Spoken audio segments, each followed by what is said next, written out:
Pesarattu hotel స్టైల్లో క్రిస్పీగా పల్చగా రావాలంటే ఇలా ఒకసారి ట్రై చేయండి.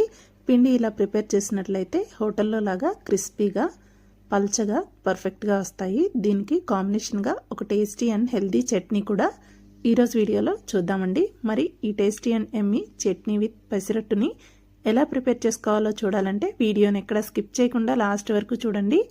నచ్చినట్లయితే లైక్ చేసి ఛానల్ని సబ్స్క్రైబ్ చేసుకోండి. కింద హైప్ బటన్పై క్లిక్ చేసినట్లయితే వీడియో మరింత మందికి చేరే అవకాశం ఉంటుంది. తప్పకుండా హైప్ కూడా ఇవ్వండి.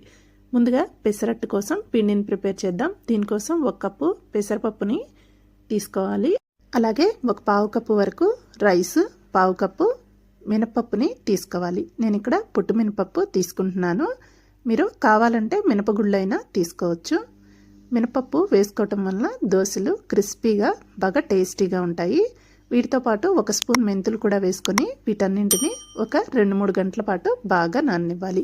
పెసరపప్పు త్వరగానే నానిపోతుంది కాబట్టి ఒక 2-3 అవర్స్ నానపెట్టుకుంటే సరిపోతుంది. 2-3 అవర్స్ తర్వాత ఇలా బాగా నానిపోయి ఉంటాయి. వీటిని 1-2 సార్లు నీట్గా వాష్ చేసుకొని కావాలంటే పొట్టు తీసేసుకోండి. నేనైతే పొట్టుతో సహా గ్రైండ్ చేస్తున్నాను. ఇలా ఒక మిక్సీ జార్లోకి తీసుకొని వాటర్ వేయకుండా ముందు మిక్సీ పట్టుకోవాలి. ఆ తర్వాత కొంచెం కొంచెంగా వాటర్ వేసుకుంటూ సాఫ్ట్గా ఉండేలాగా మిక్సీ పట్టుకోవాలి.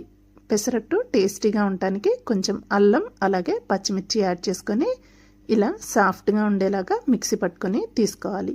దీన్ని ఒక మిక్సింగ్ బౌల్లోకి తీసుకొని ఇందులో రుచికి సరిపడా ఉప్పు అలాగే 1 స్పూన్ వరకు జీలకర్ర కూడా వేసుకొని కలుపుకోవాలి.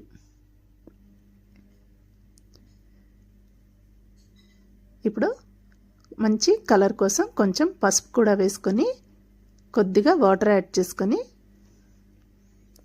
పిండి అనేది దోశ వేసుకోవడానికి కరెక్ట్గా ఉండేలాగా కలుపుకోవాలి. ఇలా కన్సిస్టెన్సీ అనేది ఇక్కడ చూపిస్తున్నట్లు ఇలా మరీ లూజ్గా కాకుండా మరీ థిక్గా కాకుండా మీడియంగా ఉండేలాగా కలుపుకుంటే పల్చగా ఇంకా క్రిస్పీగా బాగా వస్తాయి దోశలు. ఈ దోశ పిండిని పక్కనుంచుకొని చట్నీని ప్రిపేర్ చేసుకుందాం. దీనికోసం స్టవ్ ఆన్ చేసుకొని ఒక ప్యాన్ పెట్టుకొని అందులో 1 స్పూన్ మినపప్పు అలాగే 1 స్పూన్ పచ్చెనగపప్పు, 1/2 స్పూన్ జీలకర్ర, 1 స్పూన్ వరకు ధనియాలు, 2 స్పూన్ల పల్లీలు వేసుకొని దోరగా ఫ్రై చేసుకోవాలి. పల్లీలు ఇంకా శనగపప్పు మినపప్పు అనేవి బాగా వేగిపోవాలి. ఇలా కలుపుతూ మంటను సిమ్లో ఉంచుకొని ఒక 5-6 నిమిషాల పాటు ఫ్రై చేసుకుంటే ఈ పప్పులన్నీ బాగా వేగిపోతాయి. ఇలా బాగా వేగిపోయిన తర్వాత ఇందులో కారానికి తగినట్లు ఎండుమిర్చిని యాడ్ చేసుకోవాలి. ఈ చట్నీ ఎండుమిర్చితోటి మరింత టేస్టీగా ఉంటుంది. ఒక 5-6 వరకు ఎండుమిర్చి వేసుకొని కలుపుకోవాలి. ఈ ఎండుమిర్చి కూడా ఆయిల్లో బాగా ఫ్రై అయిపోవాలి. ఇప్పుడు కొంచెం చింతపండు వేసుకొని దాన్ని కూడా ఫ్రై చేసుకోవాలి. అలాగే కొన్ని కరివేపాకు, 1-2 వెల్లుల్లి రెబ్బలు వేసుకొని వీటన్నింటినీ 1-2 నిమిషాల పాటు ఫ్రై చేసుకొని ప్లేట్లోకి తీసుకొని పక్కనుంచుకోవాలి. ఇప్పుడు మిగిలిన ఆయిల్లో సన్నగా కట్ చేసుకున్న ముల్లంగి ముక్కలు అలాగే ఒక ఆనియన్ని చిన్న ముక్కలుగా కట్ చేసుకొని వేసుకోవాలి. ఈ రెండింటిని మంటను సిమ్లో ఉంచుకొని మూత పెట్టి సాఫ్ట్గా అయ్యే వరకు మగ్గించుకోవాలి.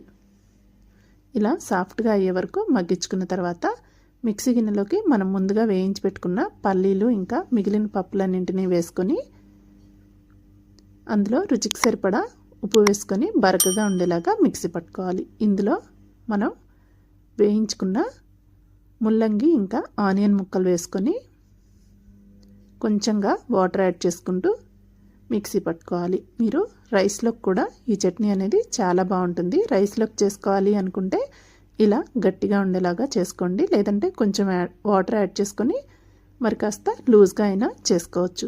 ఇందులో పోపు వేసుకుంటే ఎంతో టేస్టీగా ఉంటే ముల్లంగి చట్నీ అనేది రెడీ అయిపోతుంది. ఇప్పుడు దోశ వేసుకుందాం. స్టవ్ ఆన్ చేసుకొని దోశ ప్యాన్ పెట్టుకొని వేడి చేసుకోవాలి.